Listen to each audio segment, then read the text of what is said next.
¿Cómo fue posible que la escena musical alemana se convirtiera de la noche a la mañana en colaboradora de los nazis?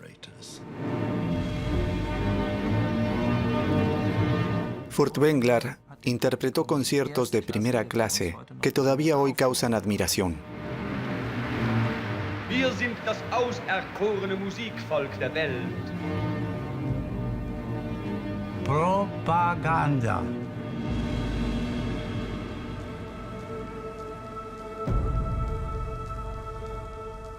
En Auschwitz estaba internada la mitad de la Filarmónica de Viena. Es parte de la cultura alemana. Prisioneros judíos interpretaban a Mozart, Schumann y Beethoven para sus guardias alemanes.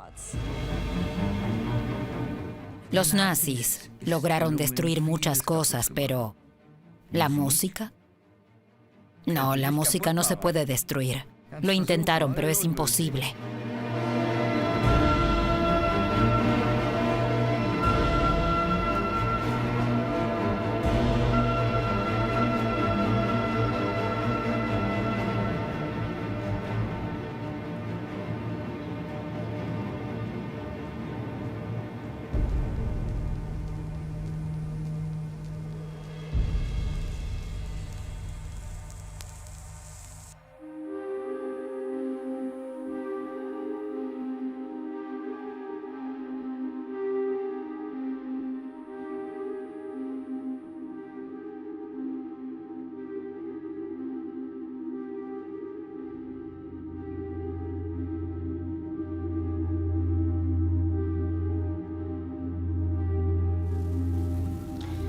Hier spricht Anita Lasker, eine deutsche Jüdin aus Breslau.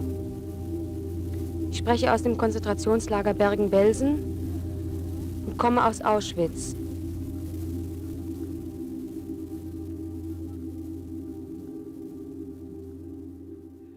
De repente escuchamos un anuncio en inglés.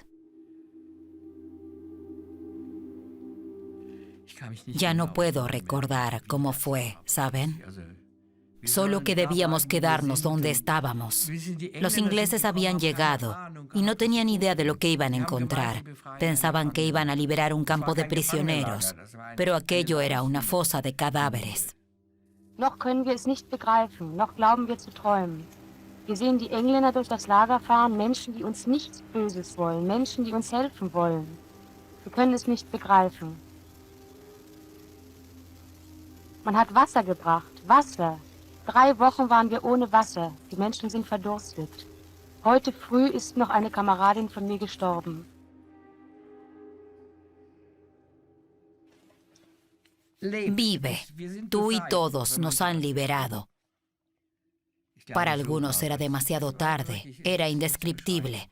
De repente, sí, vivíamos, pero supongo que conocen la descripción que Dimbleby hizo de Belsen.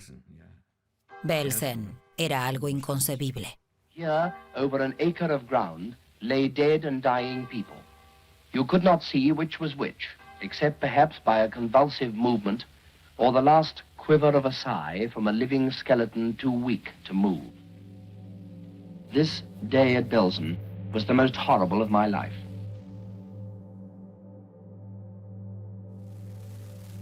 Bergen-Belsen gibt es keinen Kamin. Das heißt, das Elend wird nicht verbrannt, so wie es in Auschwitz war. Hier haben die Leute gehungert. Hier war Typhus, hier war Schmutz, Läuse, keine Hygiene, keine Ambulanz, keine Medikamente.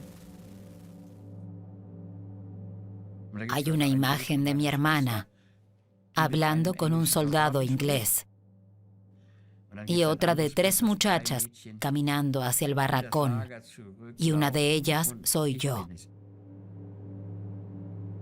Ich befinde mich mit meiner Schwester seit 3 Jahren in Haft. Ich bin politischer Häftling. Ich habe französischen Kriegsgefangenen über die Grenze verholfen. Recuerdo que estaba sentada por ahí y alguien me dijo que había un ship de la BBC, que estaban entrevistando a la gente. Vete para allá. Así fue mi primera experiencia con un micrófono. Lo recuerdo. Ich möchte zuerst ein paar Worte über Auschwitz sagen. Die Auschwitzer Häftlinge, die wenigen, die geblieben sind, fürchten alle, dass die Welt nicht glauben wird, was dort geschehen ist. Dort hat man lebendige, gesunde Menschen lebend ins Feuer geworfen. Die Schreie hörten wir bis in unsere Baracke. Dazu wurde immer Musik gemacht. Ich selbst befand mich in der Musikkapelle. Für den furchtbarsten Dingen wurde Musik gemacht.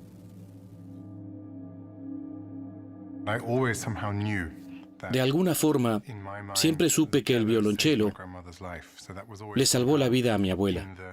Eso siempre quedará en la historia familiar.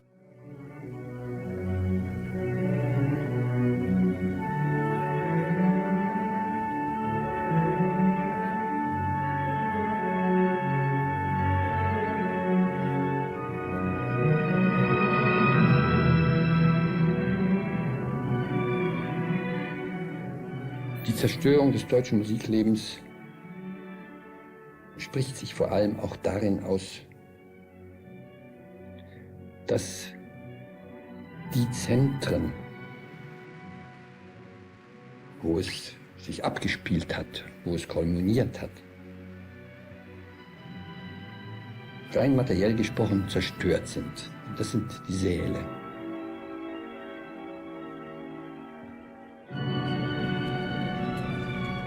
Tras la Segunda Guerra Mundial, también el director de orquesta alemán Wilhelm Furtwängler quedó hundido en las ruinas. Las potencias vencedoras lo consideraban el maestro mimado de Hitler. Se le prohibió actuar y tuvo que someterse a un proceso de desnazificación. Furtwängler tuvo que enfrentarse a muchas preguntas desagradables. ¿Había sido nazi? ¿Era culpable? ¿Por qué no se fue de Alemania?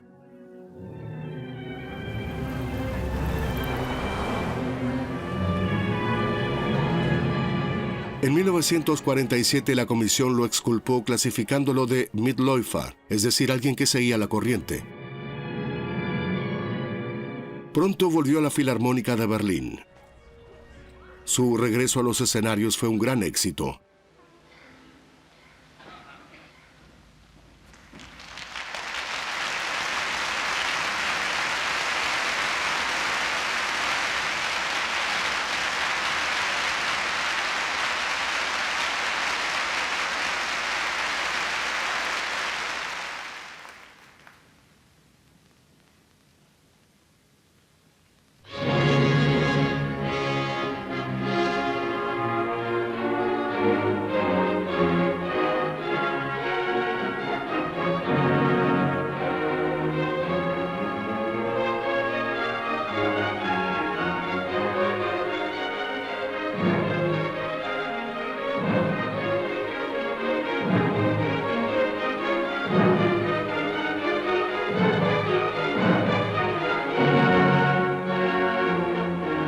Wilhelm Furtwängler nació en Berlín en 1886. Rápidamente hizo carrera como músico. A los 20 años ya dirigía orquestas sinfónicas. Es tan convincente que como profesional solo puedo decir, no puede ser mejor. A veces pienso en dejarlo, después de ver a alguien dirigir así. Es terrible escuchar a Furtwängler. Es un deleite tan grande que uno se siente pequeño e impotente.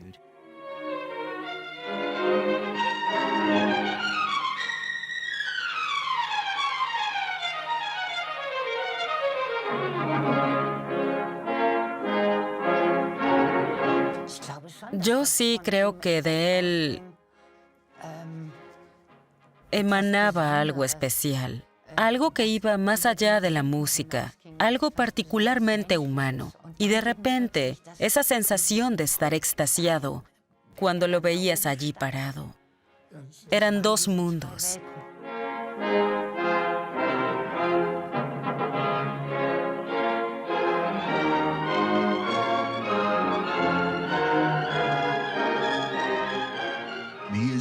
Era un genio de la música, sin duda, Pero como parte del pueblo alemán, no demostró nada de empatía hacia las víctimas. Al contrario, las únicas personas por las que Furtwängler expresó compasión fueron los alemanes que, según él, sufrían bajo la ocupación de los aliados.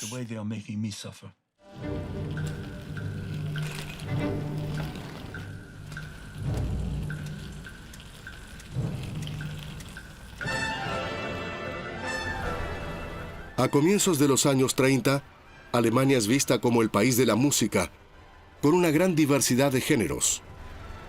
Música ligera, jazz, clásica y música contemporánea. Pero esa diversidad se acaba tras la llegada al poder de los nazis en enero de 1933. El nuevo canciller del Reich, Adolf Hitler, neutralizó al Parlamento en pocas semanas y se nombró a sí mismo Führer. También marcó la pauta en la música.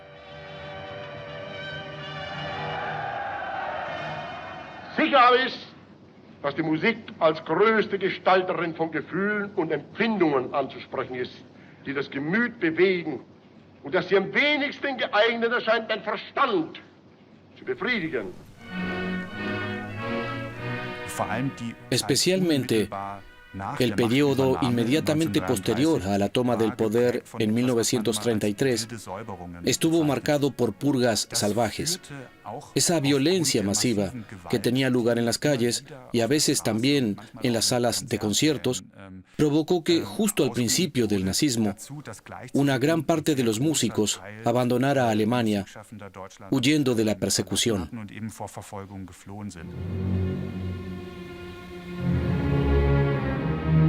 Joseph Goebbels, ministro de Cultura y Propaganda del Reich, es el responsable de la música en el Estado nazi. Nada más tomar el poder, instaura la Cámara de Cultura del Reich, a la que también pertenece la Cámara de Música del Reich. La afiliación es obligatoria para los músicos. Estas instituciones permiten a Goebbels controlar la vida cultural alemana y reparte cargos y títulos entre los artistas de éxito. Gestatten Sie mir, meine Damen und Herren, Ihnen die Präsidenten der einzelnen Kammern bekannt zu geben. Kraft Gesetzes übernehme ich selbst die Führung der Reichskulturkammer insgesamt. Für die Reichsmusikkammer zum Präsidenten Generalmusikdirektor Dr. Richard Strauss, zu Mitgliedern des Präsidialrates Generalmusikdirektor Staatsrat Dr. Wilhelm Furtwängler. Como vicepresidente de la Cámara de Música, el apolítico Wilhelm Furtwängler se convierte en una figura política. Además, recibe el título honorífico de Consejero de Estado de Prusia.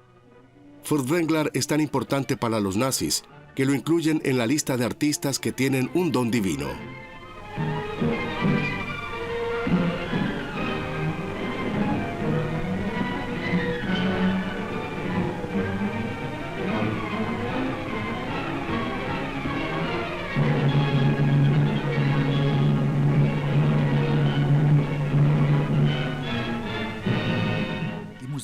La música era considerada como el arte alemán por excelencia, el arte que emana directamente del alma racial. Y como la música es tan importante, hay que promoverla aún más. Nunca antes el Estado había gastado tanto dinero en música, porque se entendía que la música definía la raza. No solo la cultura, sino la raza.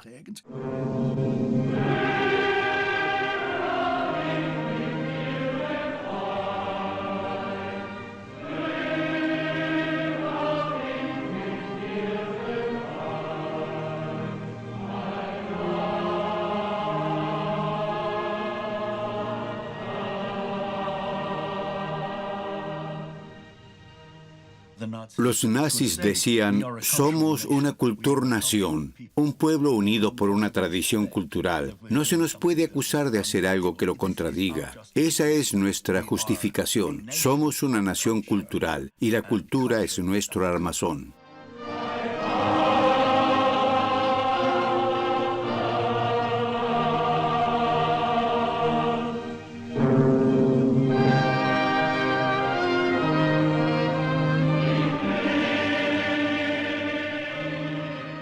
Aspiraban al renombre y la grandeza mundiales. Pero cuando la música se convirtió en algo tan importante para la raza, tuvieron que eliminar todo aquello que se considerara ajeno a esa raza.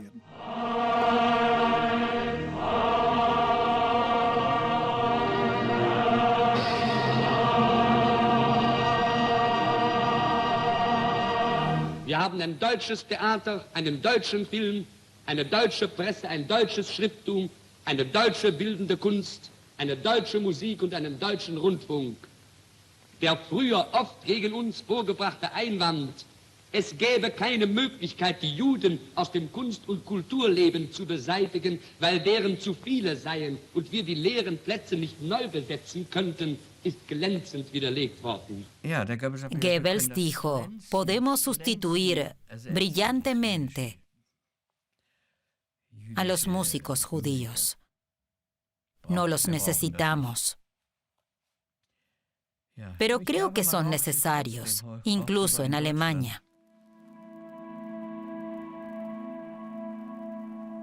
Breslau, a unos 300 kilómetros al este de la capital imperial Berlín.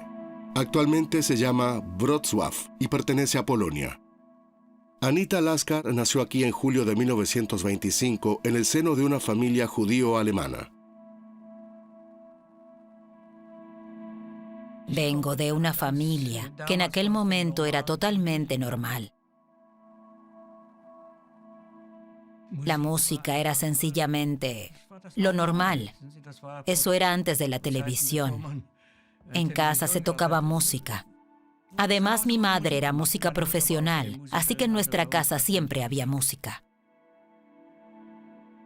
Hay una foto mía sentada en el suelo, con una escoba y un peine, y una partitura delante. Hago como si estuviese tocando el violonchelo.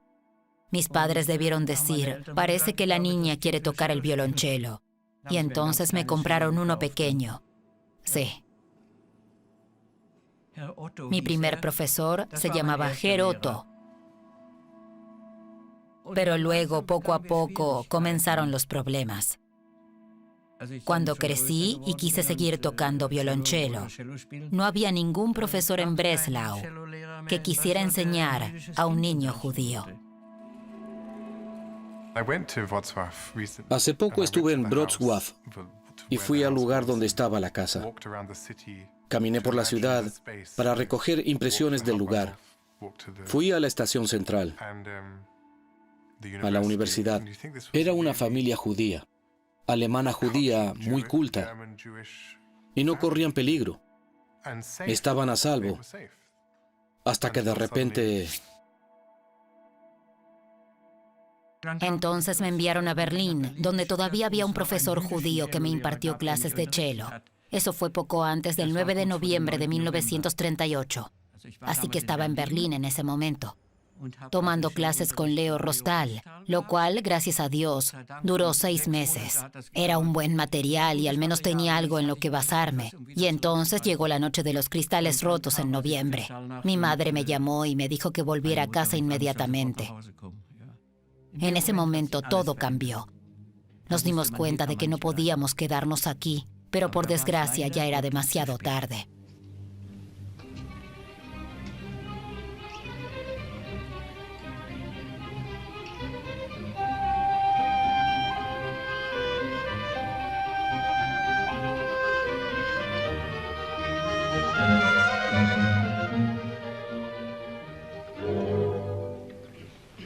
Der Crescendo ist in der Mitte des Taktes. Nicht schon am Anfang. Sowohl bei Ihnen als auch viel zu früh. Nur ganz, und nicht so übertrieben stark. Das ist ganz das Melancholische. Okay. Machen wir es nochmal. Bitte recht legato. Nicht.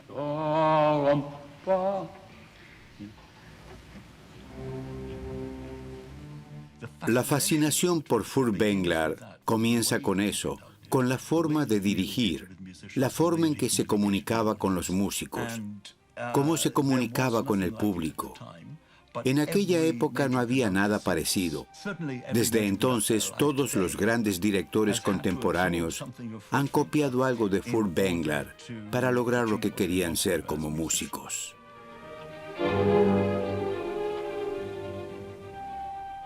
Sonaba absolutamente espontáneo. También esa libertad con el ritmo era de una sencillez asombrosa. Había que meterse en su mundo, claro, porque no era vertical. Era muy flexible a menudo, pero con gran naturalidad. Tenías la sensación de que iba componiendo mientras dirigía. No había nadie que fuera una figura tan importante para la música alemana, entre comillas, como Furtwängler. Estaba a cargo de las orquestas más importantes de Alemania, incluida la Filarmónica de Berlín y la Orquesta Estatal.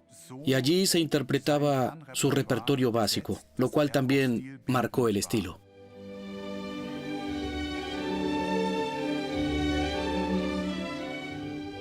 De alguna manera el efecto es diferente, más libre, más oscuro, no tan brillante. Y sin embargo, de alguna manera de una gran fuerza sin llegar a ser violento, de un gran poder de convicción.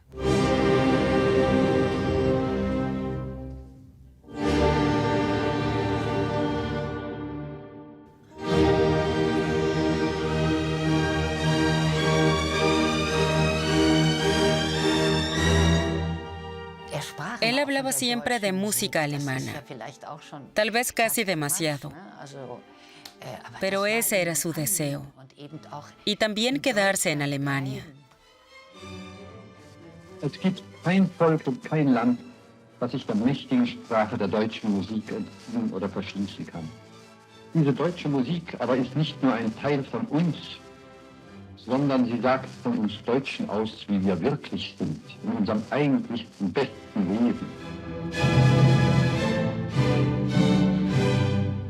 También procedía de una familia donde se hablaba de temas intelectuales.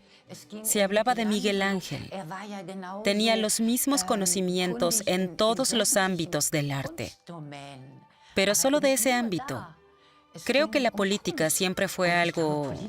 En fin... Sí.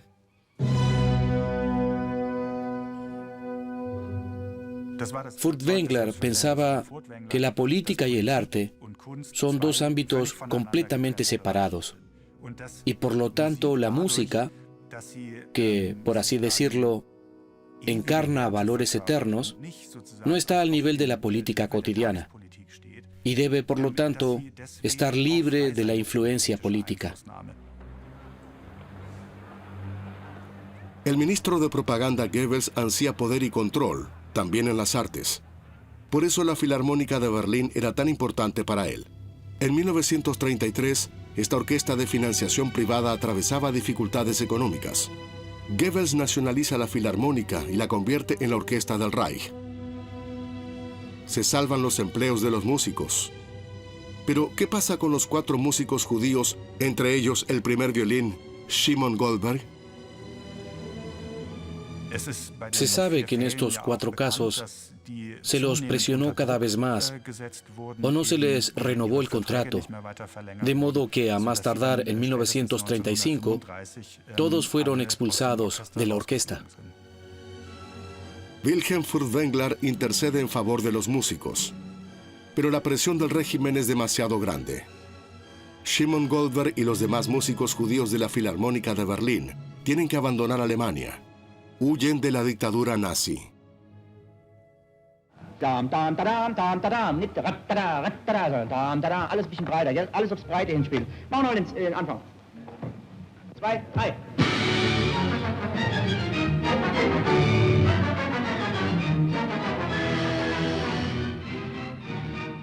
En 1934, Furtwängler intercedió por el compositor Paul Hindemith, cuya sinfonía Matías el Pintor quería interpretar con la Filarmónica de Berlín. Esto provoca un enfrentamiento con Goebbels, quien prohíbe el concierto. Para los nazis, el nuevo sonido de Hindemith es inaceptable. Con ese conflicto sobre el programa de la Filarmónica de Berlín, Furtwängler se enfrentó una vez al régimen. Después no tuvo más enfrentamientos. Le intimidaron y no quiso poner en peligro su posición y sus intereses personales como para volver a enfrentarse a Goebbels y mucho menos a Hitler.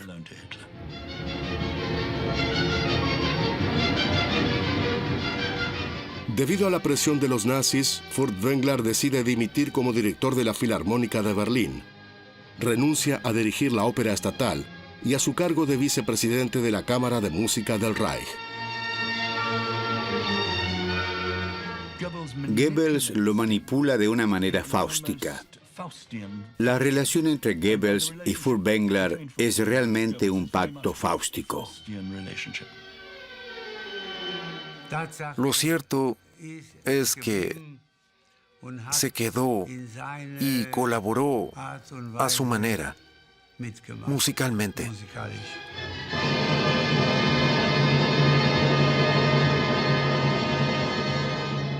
Wilhelm Furtwängler vuelve a los escenarios en la primavera de 1935 y dirige de nuevo la Filarmónica de Berlín. Furtwängler es rehabilitado y celebrado por el público y los gerifaltes nazis.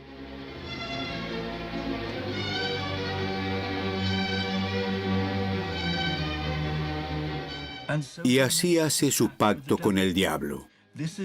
El trato es, se queda en Alemania y no se rebela. Dirige para los nazis donde ellos le ordenen. Y lo hace bajo una enorme esvástica. Está moralmente degenerado.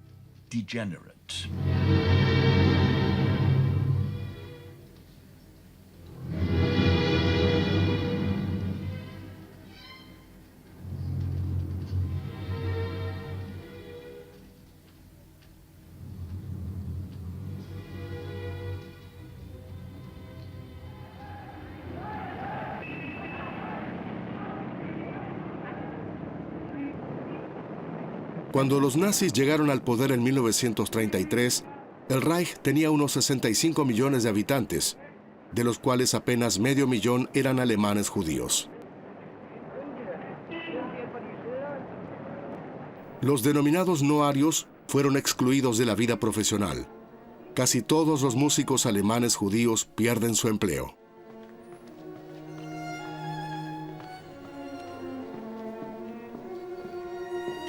Muy pocos tenían medios económicos para emigrar. Era una empresa muy cara. Y para muchos de los que se quedaron en Alemania, también importaba la identificación con Alemania, el país en el que vivían y trabajaban desde hacía décadas y con el que se identificaban. Los músicos judíos desempleados fundaron en 1933 la Asociación Cultural de Alemanes Judíos, una organización de ayuda mutua que permite a los músicos judíos seguir actuando con sus propias orquestas. Junto con Berlín, Múnich es un centro de esa vida cultural. Lo interesante de esas asociaciones culturales es que durante mucho tiempo siguió existiendo algo parecido a una vida cultural judía en la Alemania nazi, por supuesto estrictamente separada del público en general y estrechamente controlada por los nazis. Pero de esta forma, allí podían interpretarse obras que permitían a los judíos seguir vinculados a la tradición musical alemana y ahondar en su identidad judía.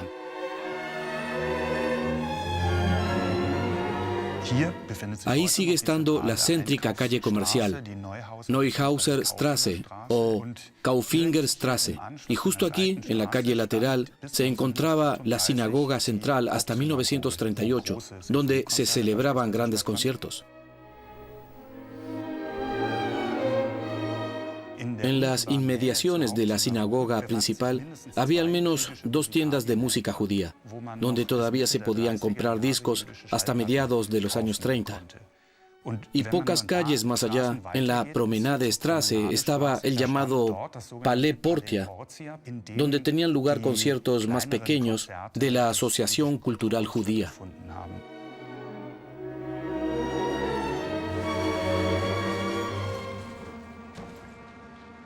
Las deportaciones, en sentido amplio, no empezaron en realidad hasta 1942.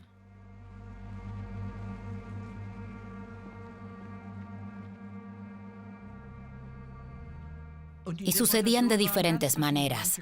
Algunas personas eran interceptadas en plena calle. En nuestro caso, mis padres recibieron una notificación que decía que se presentaran en un lugar determinado en 24 horas. Solo mis padres, ni Renate ni yo. Pero nosotras queríamos ir con nuestros padres. Ahora sospecho lo que hizo mi padre. Dijo que iría a la Gestapo a preguntarle si podíamos acompañarlos. Nuestra casa no estaba lejos de la Gestapo. Creo que mi padre dio 2 vueltas a la cuadra, volvió a la casa y dijo que no podíamos ir. Y dijo también aquellas palabras tan sabias que aún puedo oír. Siempre hay tiempo para ir a donde nosotros vamos. Nosotras sobrevivimos y ellos no. Así fue. Tras la deportación de sus padres, Anita Laska y su hermana Renate son enviadas a un orfanato judío en Breslau. Tienen que hacer trabajos forzados en una fábrica de papel. Allí ayudan a escapar con documentos falsos a prisioneros de guerra franceses. Pero las descubren y las llevan a juicio. A los criminales se los juzgaba. A los judíos se los mataba. Nosotras tuvimos la suerte de pasar casi un año en prisión, en lugar de ser deportadas a Auschwitz. Zuerst wurden wir ins Gefängnis eingesperrt. Meine Schwester wurde zu 3,5 Jahren Zuchthaus, ich zu 1,5 Jahren Gefängnis verurteilt. Nach 1,5 Jahren brachte man uns beide in das furchtbarste Konzentrationslager, Auschwitz. Las cárceles estaban desbordadas en aquellos tiempos y ¿para qué se quiere a todos estos judíos que solo ocupan espacio?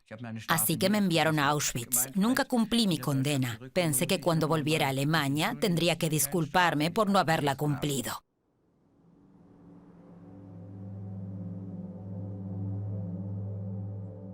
Entonces ya se sabía lo que estaba pasando en Auschwitz. Vas a Auschwitz para ser asesinado. Eso estaba claro, era la última estación.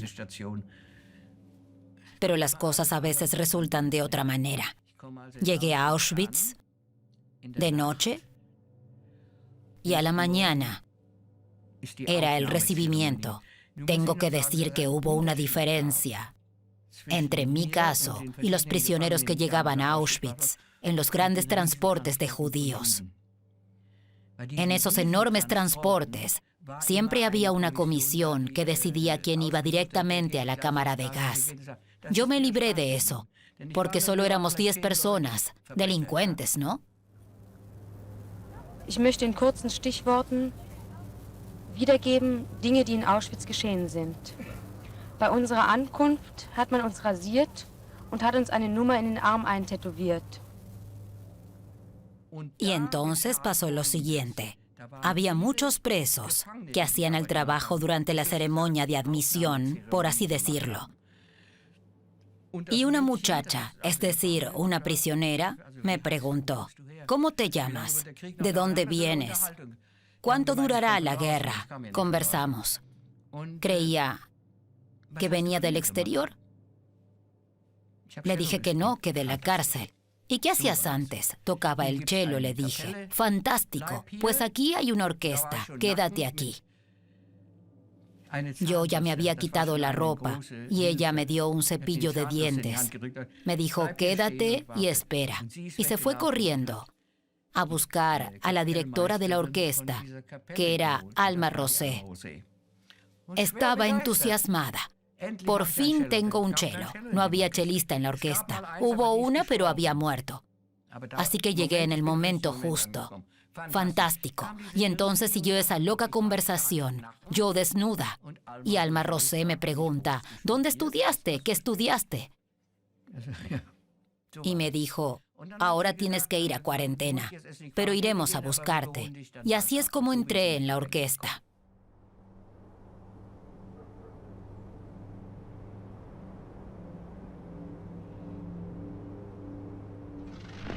Start frei! Im Morgengrauen überfliegt der Verband das Ägäische Meer.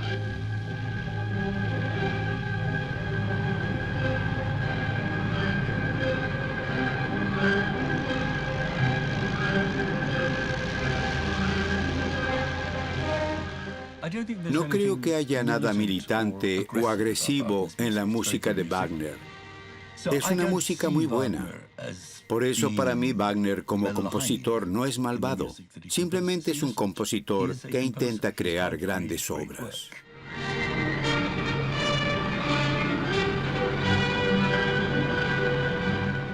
Lo fascinante de todo esto es que esa música atrapa. Y eso es lo que incomoda.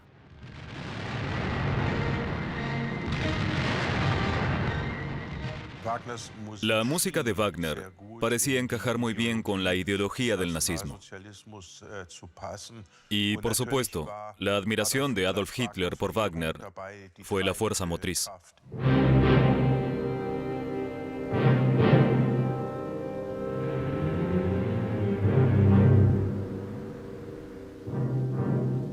Richard Wagner era consciente de que es posible representar un estado de ánimo en la música, pero una opinión, eso es más difícil. La Villa Banfritz, en Bayreuth. Antaño la casa del compositor, hoy un museo. Aquí se celebra a Richard Wagner, genial compositor de ópera y autor de escritos políticos como El judaísmo en la música. Wagner publicó el texto en 1850, primero bajo seudónimo y luego en 1869 con su propio nombre.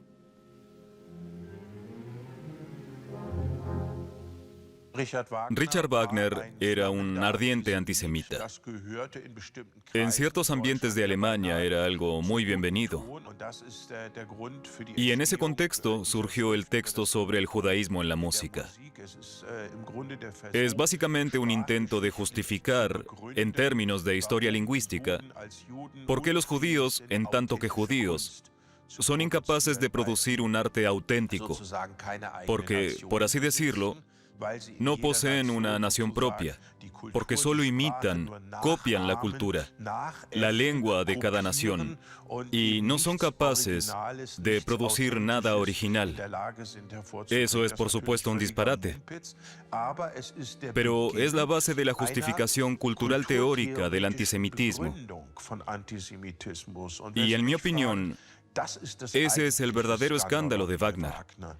Yo no tengo ninguna relación especial con Wagner. Nunca iría a Bayreuth.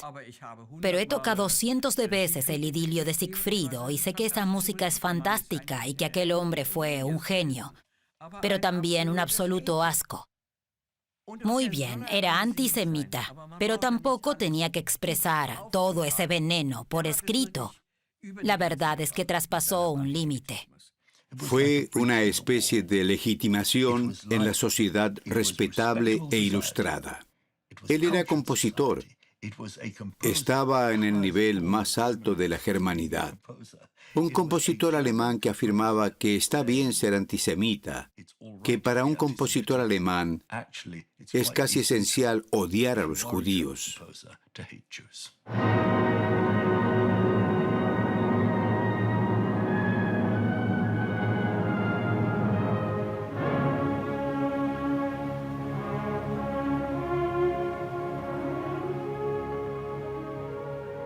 En mayo de 1938 se celebran en Düsseldorf las Jornadas Musicales del Reich. Es una especie de escaparate de la llamada música alemana bajo el nazismo. Pero también se aborda la música que los ideólogos del partido desprecian, música degenerada. Este es el título de una exposición organizada por el director artístico del Teatro Nacional de Weimar, Hans Severus Ziegler. Siguiendo el ejemplo de la exposición pictórica Arte Degenerado, presenta ejemplos del ámbito de la música, que son, a su juicio, escalofriantes.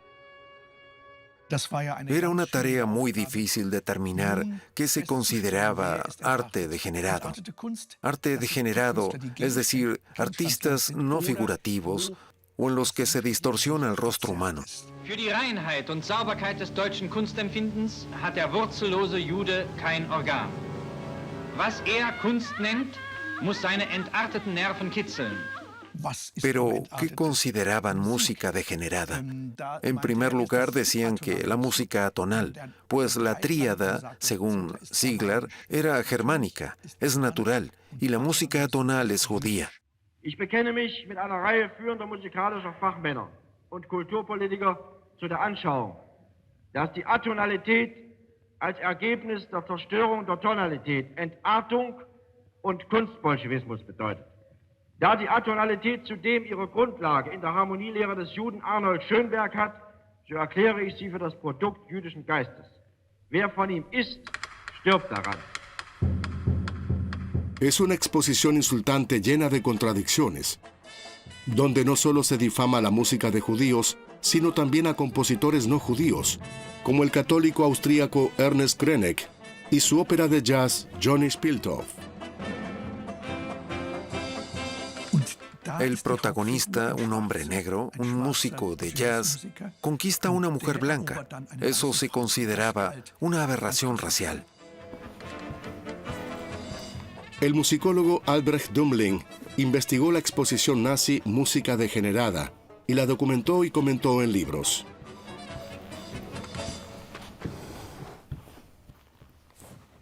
En el libro tenemos la foto de la portada del folleto Música Degenerada. Y como símbolo de lo que consideraban música degenerada, aparece un músico de jazz negro, un afroamericano, pero retratado de la forma más repulsiva posible, con los labios abultados, con pendientes, pero al mismo tiempo sombrero de copa y frac. No se ve aquí, pero es un frac. Y un gran saxofón y luego, para culminar, la estrella de David. Y en el fondo está la idea nazi de que la penetración del jazz y de la música de jazz en Alemania estaba controlada por los judíos y que era la encarnación del mestizaje. Y la mezcla de razas era algo degenerado para los nazis.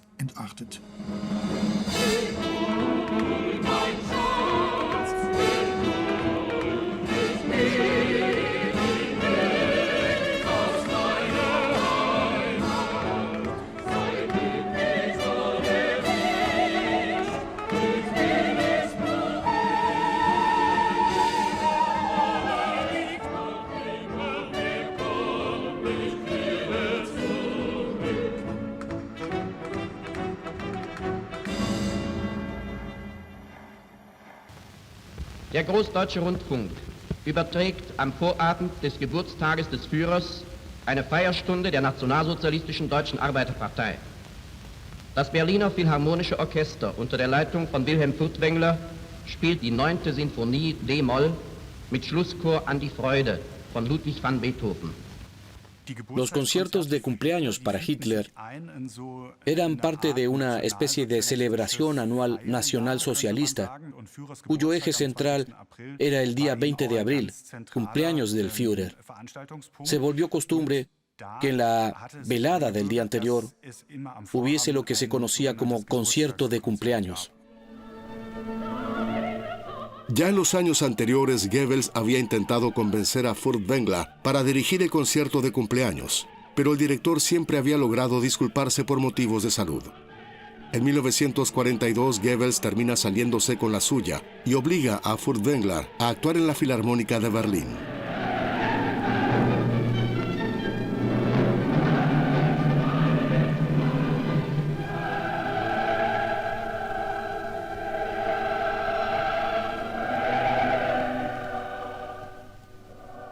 En ese momento no tenía idea de qué día era, pero se notaba que algo pasaba. Se transmite claramente y eso resulta fascinante. Solo hay que escuchar con atención. Se trata de un concierto que hoy en día nos provoca una gran impresión, pero que en su momento se llevó a cabo con un gran malestar. Pese a que el resultado musical es algo grandioso, hay gente que lo califica como el concierto del milenio.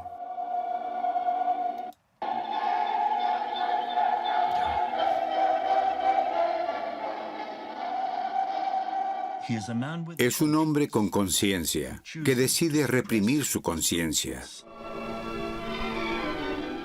Ese acto de propaganda con un director completamente sometido resulta del gusto de Joseph Goebbels.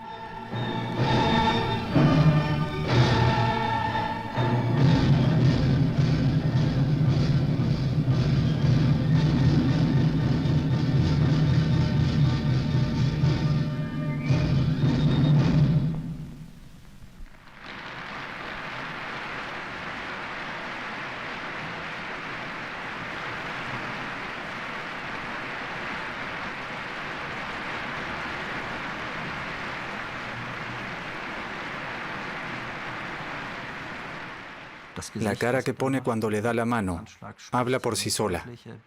Dicen que después se lavó las manos o algo así. Una historia muy extraña. Creo que era muy sensible, pero había aceptado hacerlo. Y en esa velada logró dar un concierto que quizás ni él mismo sabía lo grandioso que había sido. Aún sin haber vivido ese tipo de situaciones, debemos trazar una línea ética que nos diga si algo está bien o mal, si es bueno o malo. ¿Qué hubiésemos hecho en esa situación? ¿Cuáles son mis motivos? ¿Cuáles son los pros y los contras? ¿Estoy en peligro de muerte? ¿Voy a perder mi vida si no dirijo este concierto para el cumpleaños de Hitler? Y si la respuesta es no, si no te van a meter en un campo de concentración por no hacerlo, ¿por qué lo diriges entonces?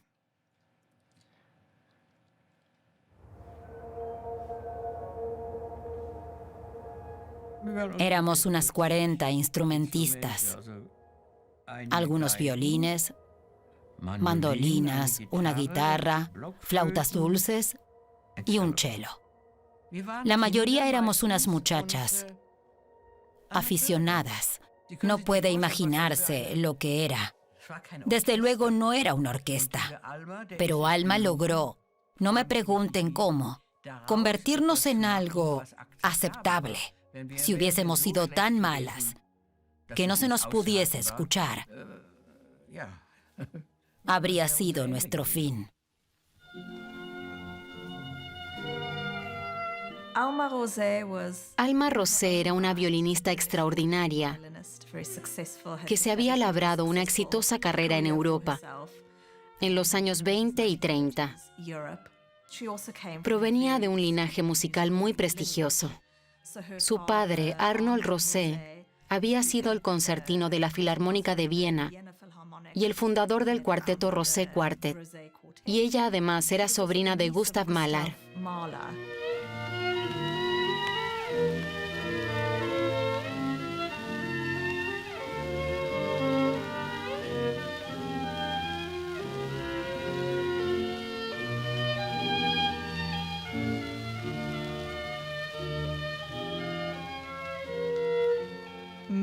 Asegurarse de que la orquesta era buena y mantener su calidad a un nivel alto fue la mejor forma de garantizar la supervivencia de sus miembros. No tenemos ninguna grabación de aquella orquesta, claro, de modo que es difícil saber cómo sonaba, pero probablemente no era tan mediocre ni de tan baja calidad como muchas de las orquestas de los campos de concentración. Incluso en el campo, los alemanes se dirigían a ella como señora Alma, algo increíble. Nosotras éramos una inmundicia, pero ella era la señora Alma.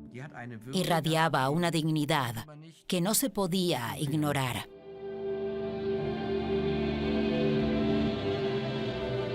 En los años 30, Alma Rosé había dirigido una pequeña orquesta femenina llamada Las Valsistas de Viena.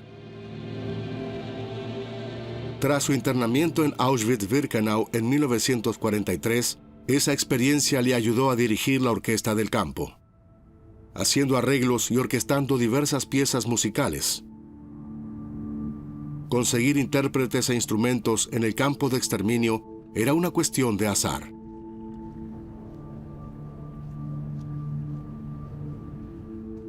Los diferentes objetos que los judíos traían consigo eran clasificados, seleccionados y preparados para su envío a Alemania. en una zona llamada Campo de Valores, que en la jerga del campo se conocía también como Canadá. En aquellos días para los europeos, Canadá era un país de abundancia, de emigración, el país de las maravillas. Canadá estaba justo allí, en esa dirección.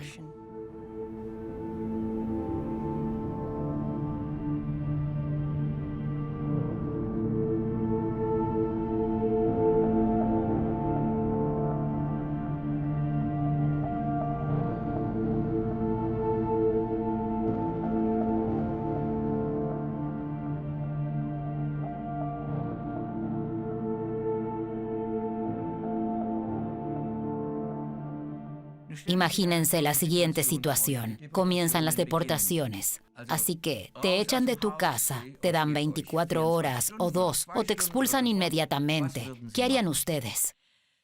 La gente todavía creía que nos estaban enviando al este para reubicarnos. Así que, ¿qué hacer? ¿Tomabas tus mejores zapatos, 3 conjuntos para vestirte, tus pertenencias más valiosas y aquello que más te importaba? Un instrumento.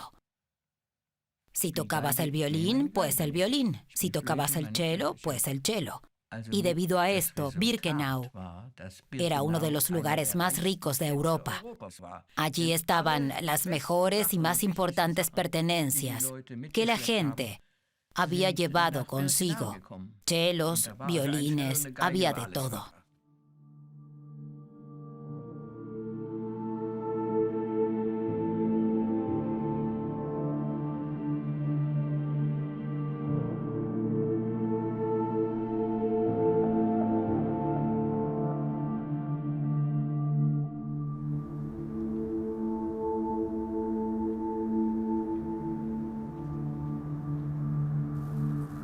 Dann möchte ich etwas von den Kommandos erzählen, von den Arbeitskommandos.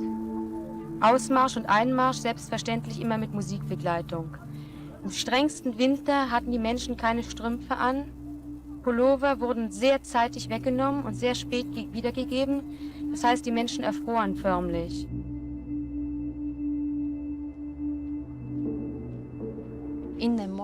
Por la mañana, después de la rutina matutina, tenían que traer sillas y sus instrumentos. Venían a esta pequeña plaza, justo al lado de la entrada principal, y comenzaban a tocar marchas, música marcial alemana que todos conocían.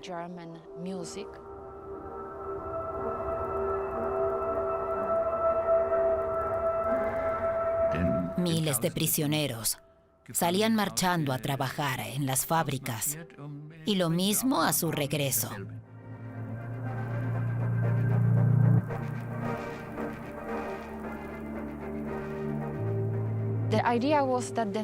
Lo principal era que las cifras cuadrasen.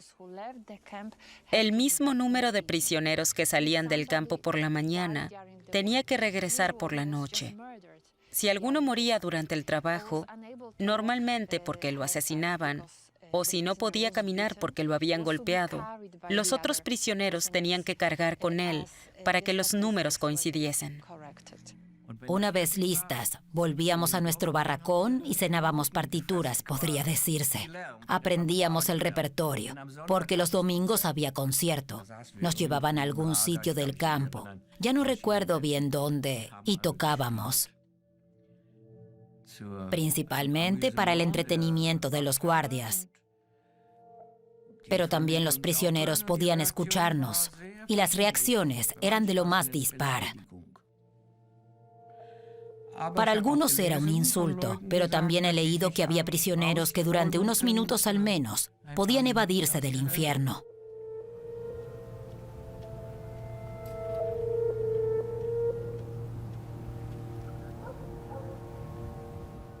Cuando visité Auschwitz, quise ver el barracón número 12, el de las músicas. Por el libro de la abuela, sabía que se encontraba cerca de la rampa, donde seleccionaban a los prisioneros, y efectivamente estaba allí, justo al lado de la valla.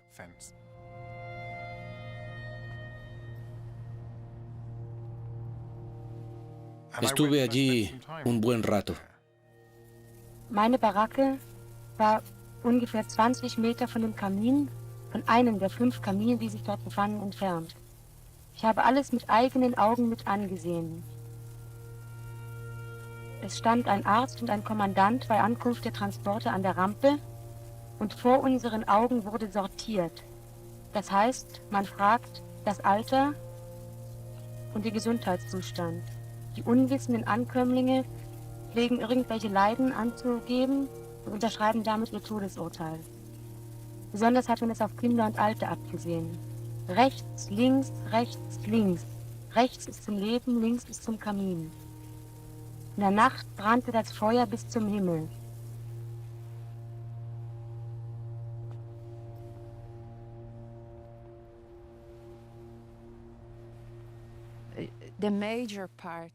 Se sentaban en esta zona, a la izquierda y a la derecha, para ensayar. Todavía se puede ver el emplazamiento del edificio, que estaba al lado del campo, pero también al lado de la valla. Y justo detrás de la valla estaba la rampa de llegada. De modo que mientras ellas ensayaban, había gente en el andén que podía oír su música.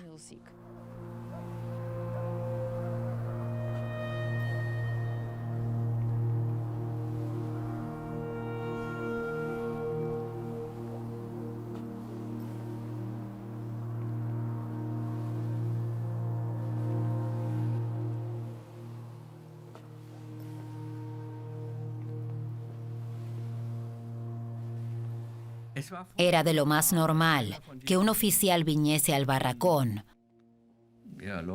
porque quería escuchar música. Ein gewisser Dr. Mengele beschäftigte sich mit Forschungen. Das heißt, man brachte Frauen auf den bekannten Block 10 in Auschwitz, um dort mit ihnen zu experimentieren.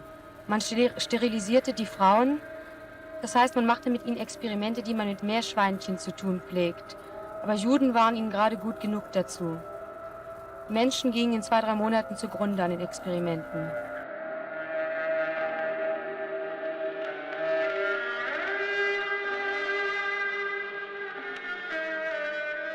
Entre 1943 y 1945, Josef Mengele fue médico de campo de las SS en Auschwitz-Birkenau, participando en el asesinato de decenas de miles de personas.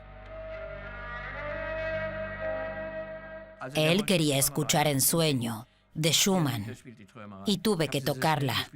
Lo hice lo más rápido que pude sin mirarlo ni una vez. ¿Por qué escribí sobre esto? Porque me parece interesante destacar que esa gente, Mengele y compañía, no eran gente inculta. Él conocía esa pieza. Y hoy me preguntan que cómo fue aquello, que cómo pude interpretar a Schumann. ¡Qué tontería! ¿Cómo me sentí? No sentí nada. Me fui en cuanto me echó.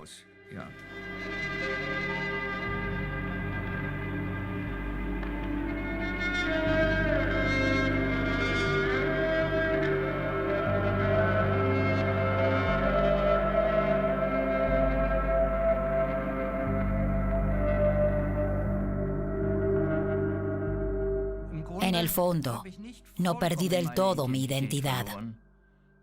Cuando decían algo como trae a la chelista, no se referían a cualquier chelista, sino a la chelista. Yo era la única, una gran suerte.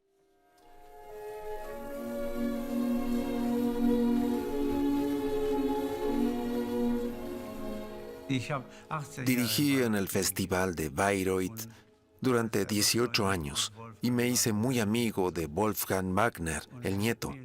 Una vez me enseñó una partitura con los compases en los que al Führer se le humedecían los ojos.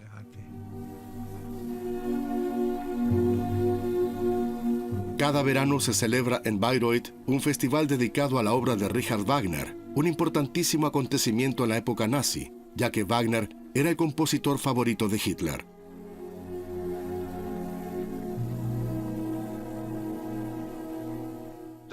Naturalmente, el Tercer Reich continúa estando presente. Creo que no se puede separar el conjunto de su obra de su recepción, efecto e ideología, como en ocasiones se intenta.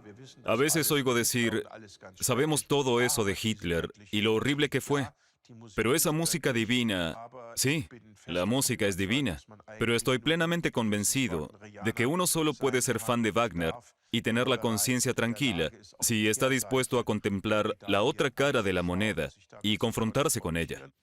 Wir gehörten mit zu denen, die unentwegt an den Führer glaubten, an die nationalsozialistische Idee glaubten und haben, ich kann wirklich sagen, durch dick und dünn zu ihm gestanden. Und niemand hat uns das schöner und edler und großzügiger gedankt wie der Führer selbst. Winifred Wagner, nuera de Richard Wagner, se hizo cargo de la organización del Festival de Bayreuth a partir de 1930.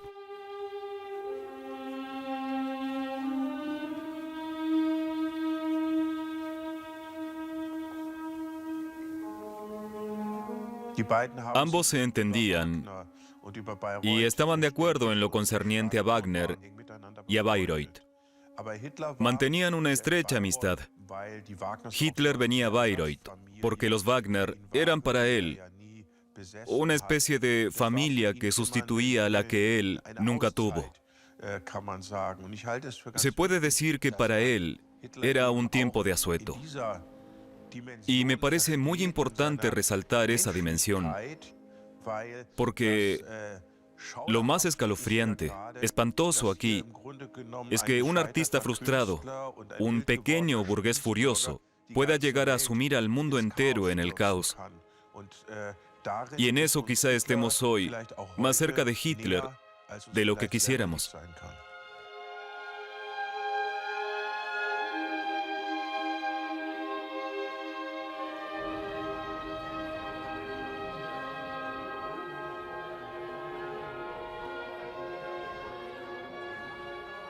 Lo que le movía aquí era el arte. Hablaba mucho y también era un wagneriano muy entendido. Conocía muy bien las obras. En una ocasión, Wolfgang Wagner me contó cómo él y su hermano Wieland se sentaban con él al lado de la chimenea que tengo a mis espaldas y lo escuchaban hablar, a menudo hasta primeras horas de la madrugada.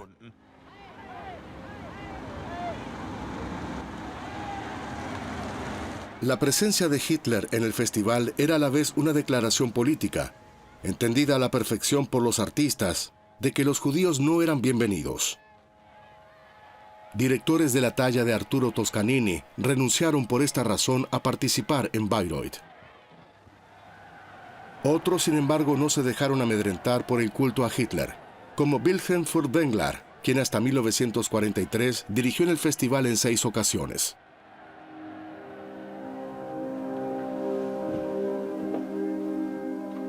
Hitler tenía la costumbre de pasar entre bastidores tras las actuaciones, algo que los políticos no acostumbraban a hacer. Pero allí se sentía como uno más entre los artistas. Le encantaba. Y los artistas se sentían a su vez muy honrados de que el Führer pasase a saludarlos, hablase con ellos y les diese las gracias. Para ellos era algo fascinante. Y en esas ocasiones conversaba con Furtwängler.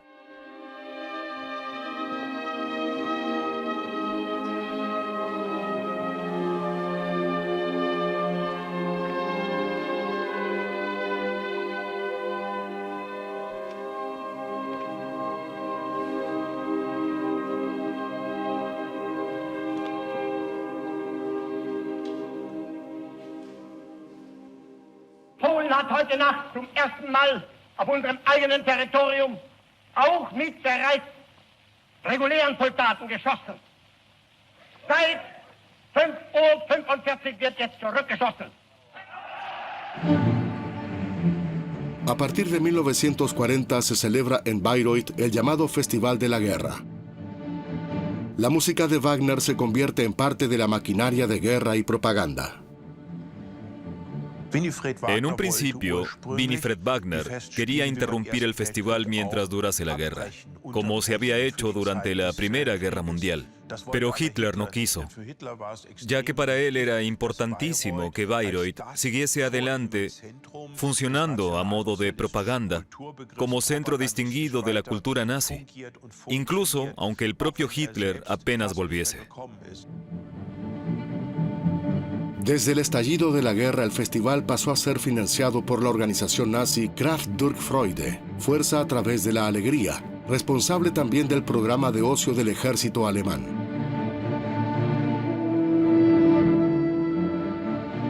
Así, prácticamente todo el público asistente eran militares. También en las fábricas de armamento se escuchaba música clásica para supuestamente fortalecer la moral de sus empleados. Arbeitern eines großen Berliner Industriewerkes steht eine besondere Freude bevor. Die NS-Gemeinschaft Kraft durch Freude veranstaltet ein Werkpausenkonzert. Staatsrat Dr. Wilhelm Furtwängler dirigiert das Berliner Philharmonische Orchester. Wir hören das Meistersinger-Vorspiel von Richard Wagner.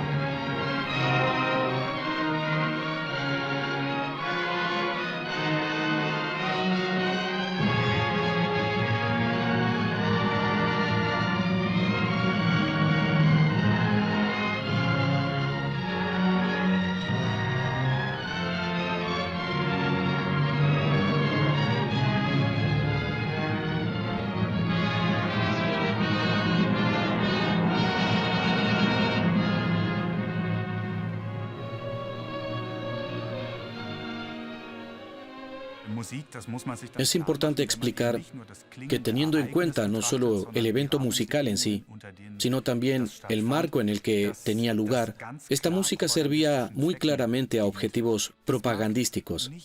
Evidentemente, había también personas entre el público que disfrutaban de la parte puramente artística y que, gracias a la música, podían evadirse un poco de la cruda realidad en tiempos de guerra. Pero el objetivo final de estos eventos era reforzar la voluntad de los trabajadores a través de la música para continuar el esfuerzo bélico.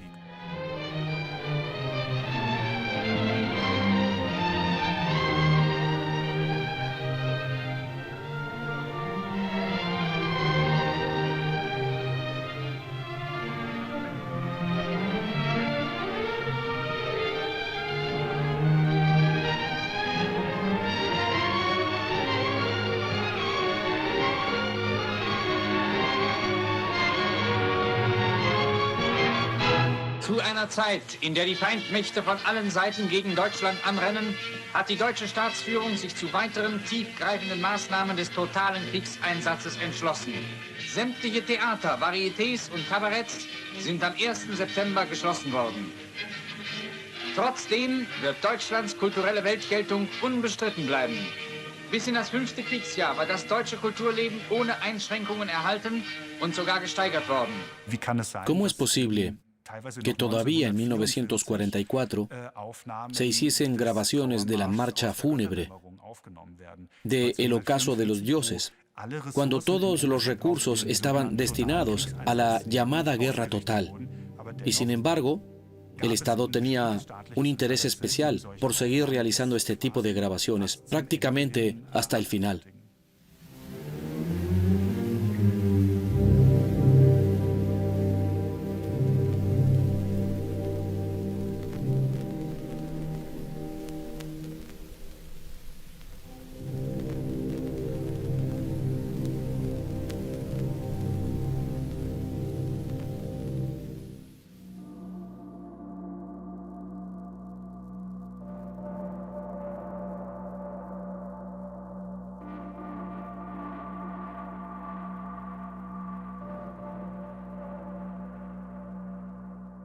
Sabemos que en la mayoría de los principales campos de concentración había orquestas.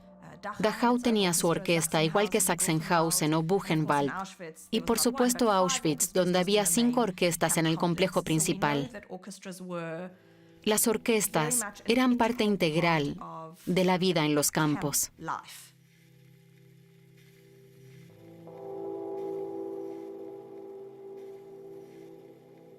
Éramos una especie de pieza de exhibición. Si alguien de, por ejemplo, la Cruz Roja venía para comprobar si Auschwitz era un campo de concentración normal, no le mostraban las cámaras de gas. Nos mostraban a nosotras, que teníamos un aspecto aceptable. Veían que había música y que todo parecía estar en orden. Era una farsa monumental. Musikalische Darbietungen werden von allen Kreisen der Einwohnerschaft gerne besucht. In einem Konzert wird ein Werk eines in Theresienstadt lebenden jüdischen Komponisten aufgeführt.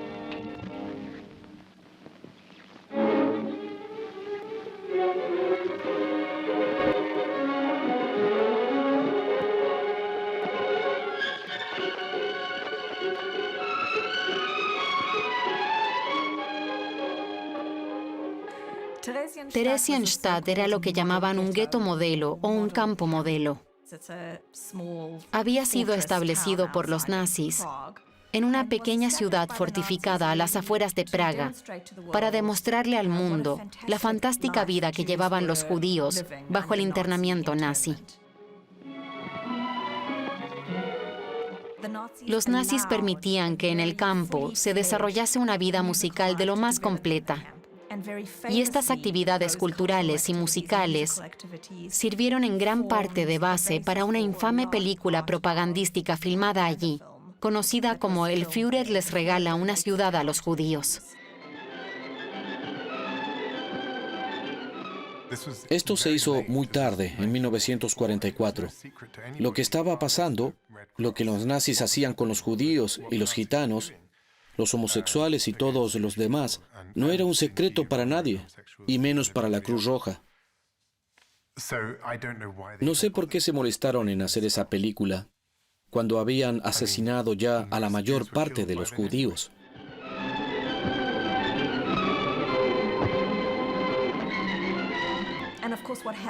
Por supuesto, poco después de haber terminado la grabación, muchos de los músicos e intérpretes que aparecen en la cinta fueron enviados a Auschwitz-Birkenau.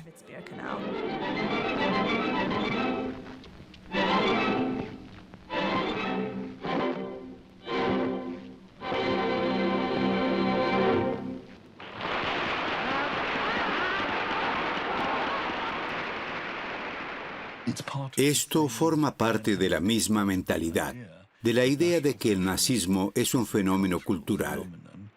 Queremos que incluso aquellos a quienes estamos asesinando toquen para nosotros. Es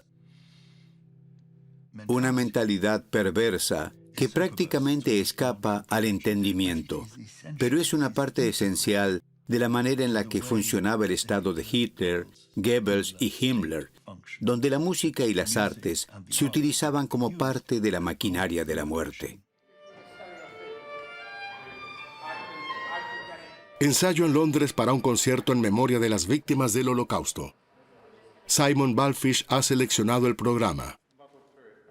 El nieto de Anita Laska Wallfisch también es chelista, además de cantante. Uno de los momentos álgidos del concierto será el Requiem por las víctimas de Theresienstadt. Sylvie Vodorova, compositora checa que vive en Praga, escribió el Requiem para el gueto de Terezín en los años 90. Esta compositora contemporánea trae así al presente sus reflexiones sobre la historia.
Sylvie Bodorova usa un tema del Requiem de Verdi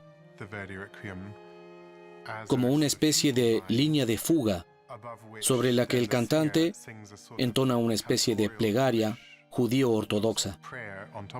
Básicamente estoy cantando Shema Israel, el rezo judío más importante, sobre el Requiem de Verdi.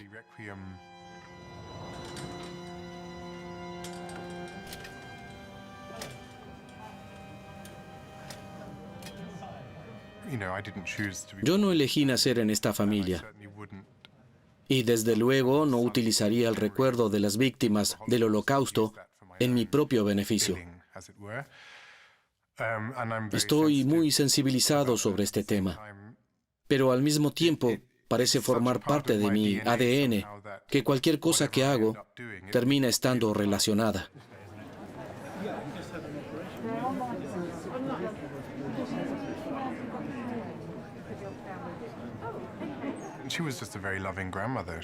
Siempre ha sido una abuela de lo más cariñosa.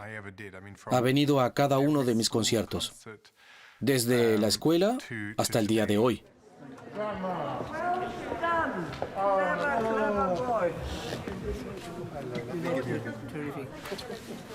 Thank you. Really, absolutely. Did you understand everything? Not everything, no, but it's asking too much to understand everything. Yeah. Hey, amazing. When did you get the time to do that? I know exactly when. You put the whole thing together? Yeah. When did you do that? Well, just in between nappies and, yeah.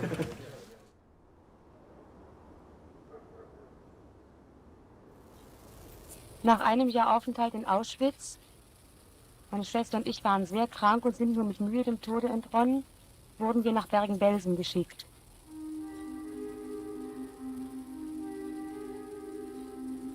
Meine Eltern sind auch dabei kaputt gegangen. Aber wir blicken jetzt vorwärts, wir sind voller Hoffnung, voll neuen Mutes. Wir sind befreit. Hoffentlich werden wir doch noch irgendwelche Verwandte wiedersehen.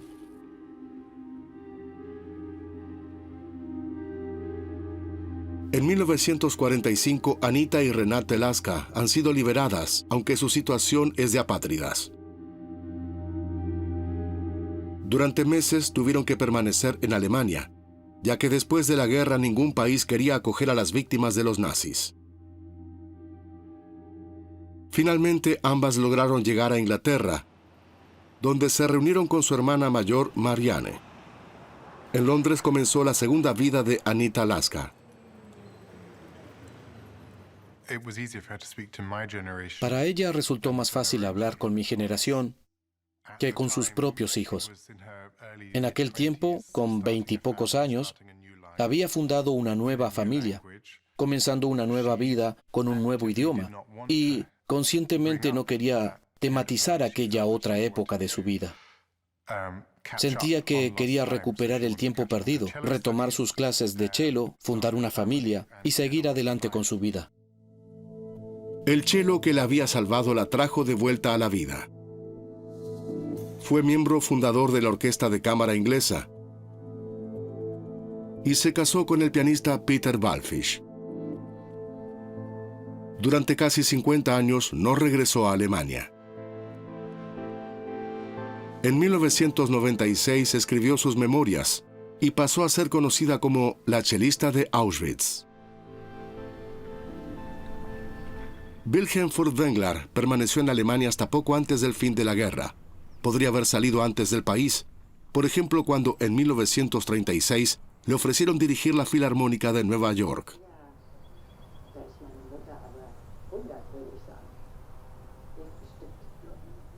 Ja, das ist diese Frau voll unheimlich schön. So schön, ja. Und er ganz ernst.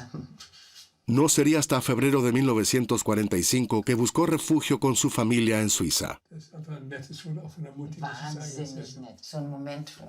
Tras el proceso de desnazificación, volvió a dirigir a partir de 1947, incluso internacionalmente, como en el Festival de Salzburgo de 1954.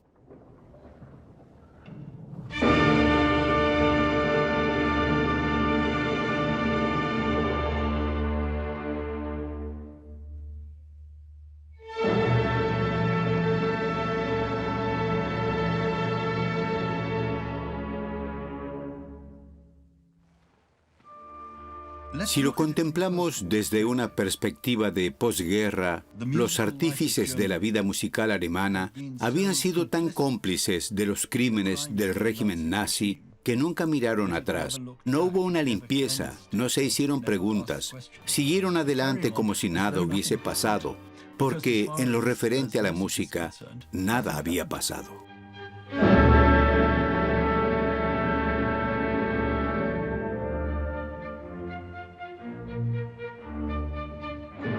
Era muy respetado en Alemania.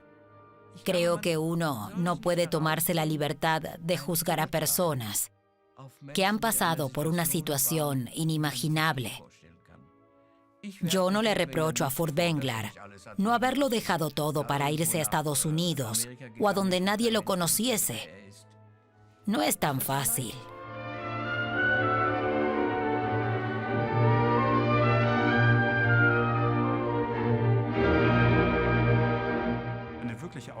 ¿Cuántos intérpretes judíos fueron despedidos? ¿En qué medida actuó la influencia política? ¿Y hasta qué punto uno se dejó instrumentalizar? Son cuestiones que en muchos casos todavía hoy no han sido resueltas. Yo le preguntaría, ¿a dónde creía que iba toda aquella gente que desaparecía de repente? Mi madre cuenta cómo en la radio escuchaban todo lo que los aliados habían encontrado en los campos de concentración y que él le dijo que nunca más volvería a sentir alegría. En noviembre de 1954, Wilhelm Furtwängler muere a los 68 años de edad. Está enterrado en el cementerio de Heidelberg.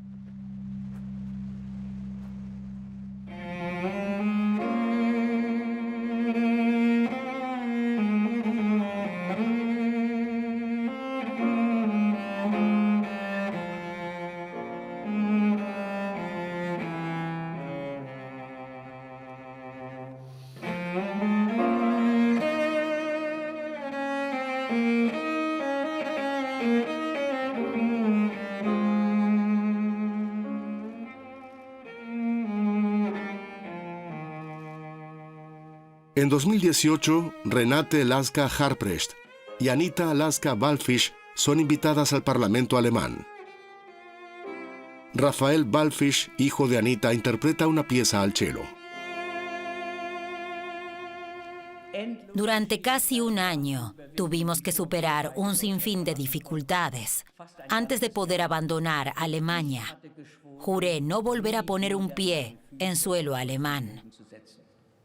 Mi odio por todo lo alemán no tenía límites. Y como ven, rompí mi juramento hace ya muchos años y no me arrepiento. El odio es un veneno con el que finalmente una se envenena a sí misma.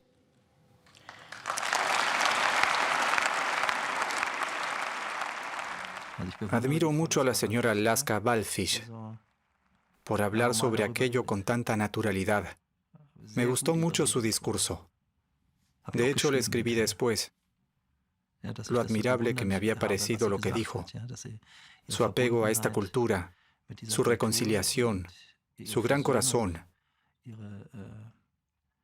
Me parece absolutamente sorprendente. Y de nuevo es todo gracias a la música, ya sea cuando tocó en sueño. Todo eso es un símbolo del poder que tiene la música.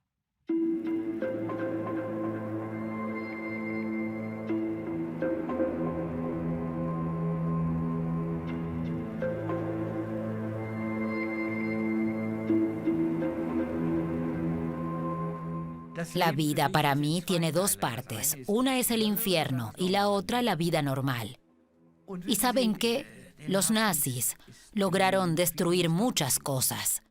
¿Pero la música? La música no se puede destruir. Pueden intentarlo, pero es imposible.